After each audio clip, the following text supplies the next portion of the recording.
खुद को इतना क्यों कोसती हो? आखिर गलती क्या है तुम्हारी? गलती हमारी हासिल हो जाना है, गिर के प्यार में उसके इज्जत खुद की गवाना है।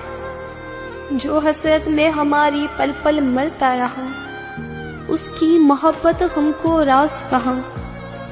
जिससे हमको हुई मोहब्बत, उसको हमारी मोहब्बत रास कहा। यूं तो बिकने वालों में से मैं थी नहीं, मुझे मुफ्त में मोहब्बत के नाम पर खरीदा गया। मैं चांद थी, मुझे खाक किया, मुझे जान कहा, मुझे राख किया।